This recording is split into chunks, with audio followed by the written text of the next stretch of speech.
सुख दुख में कंधे से कंधा मिलाकर चलने के लिए आई हूँ और ये चाहती हूँ कि आप भी मेरा साथ दीजिए।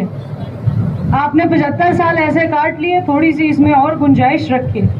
काम करने की नियत से इसमें मेरे साथ लगी है। मैं यहाँ काम करने आई हूँ और आपको कभी लगे कि मुझे विधायक जी से अकेले बात करनी है, अलग से कोई बात करनी है, उसके लिए भी मैं हाजिर हूँ।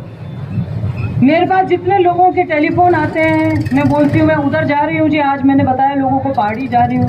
हमने जी अलग बात करनी है, पहाड़ी में बैठूंगी मैं, अलग लोगों के सुन के जाऊंगी, आप उसमें मत रहिएगा। पर अगर आप आना ही उधर चाहते हैं वो आपकी मर्जी है। मैं यहाँ आई हूँ, आपके सुनने आई हूँ। आप इसी तरीके से मेरा साथ देते रहे और ऐसे ही हम जितने हमारे सज्जन और कर्मशील मुख्यमंत्री हैं उनसे ऐसे ही अपनी डिमांड रखते रहे और ऐसी स्वीकृत करते रहे, इसकी पूरी आशा करती हूँ। आप लोगों का वैसे ही सहयोग मिले। आप लोगों ने इतना सुंदर कार्य, कस्बे के लोगों को अलगाव करके एक पंचायत समिति तो है ही, मगर अगर इसको नगर पालिका बना दिया जाए तो कितना यहाँ पर हम कितना और कुछ कर सकते हैं। सबसे पहली डिमांड तो मैंने सोची थी है। मैं माननीय मुख्यमंत्री जी का, भजन लाल शर्मा जी का इस मंच से बहुत धन्यवाद करना चाहती हूँ कि हमारे एक निवेदन पर उन्होंने कामा को ब्रज विकास क्षेत्र बोर्ड दे दिया, बस स्टैंड दे दिया, जुरेड़ा से पहाड़ी रोड दे दी। वो रोड मेरे लिए बहुत जरूरी थी।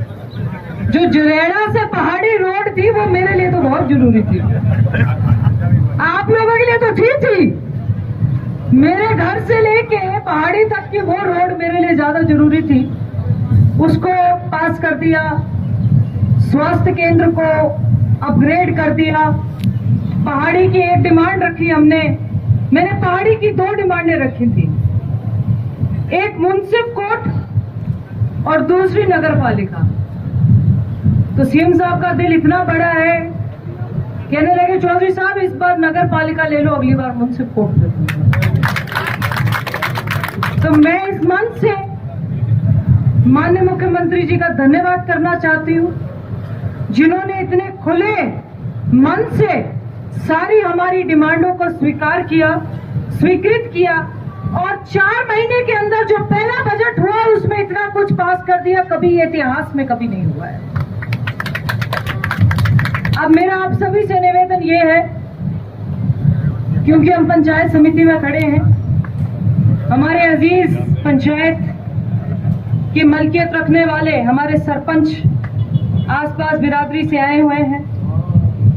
मेरा आप सभी से ये कहना है, इसको तो हम नगर पालिका बना के इसमें आगे पूरी बुलंदी से वार्ड का निर्माण करके नगर पालिका चेयरमैन बनाया जाएगा। पर जो आपकी पंचायतों के काम है उस पर थोड़ा सा गौर कीजिएगा। सरकार से जो फंड चाहिए आपको, सरकार आपको फंड देगी। इस तदरीस में मत कीजिएगा कि हमने 6 महीने बाद, साल बाद, 1.5 साल बाद चुनाव लड़ना, नहीं। इसलिए कीजिएगा कि आपको जनता ने वहां से चुनकर भेजा है और सरपंच मुखिया रहता है, मुखिया से राजनीति चलती है। हम भी सरपंचों की बदौलत बैठे हैं, हम ग्रामीण देहात के क्षेत्रों में बैठे हैं। तो मेरा आप सभी सरपंच साहिबान से एक विनती लगा लीजिए, एक इल्तिजा लगा लीजिए कि अपने गांव के विकास पर ध्यान दीजिए। आपने कोई सड़क का निर्माण करना है, कोई रास्ते का निर्माण करना है, कोई नल चाहिए, कोई बोर चाहिए, कोई 4 दीवारी करनी है, कोई भवन का निर्माण करना है, आप कीजिए।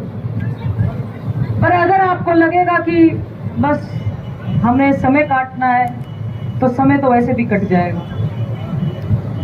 तो ऐसा मत कीजिएगा। जो पिछले 75 सालों में नहीं हुआ उस दशा और दिशा को बदलने का काम आप कीजिए। आपने वो काम कर दिया, हमारी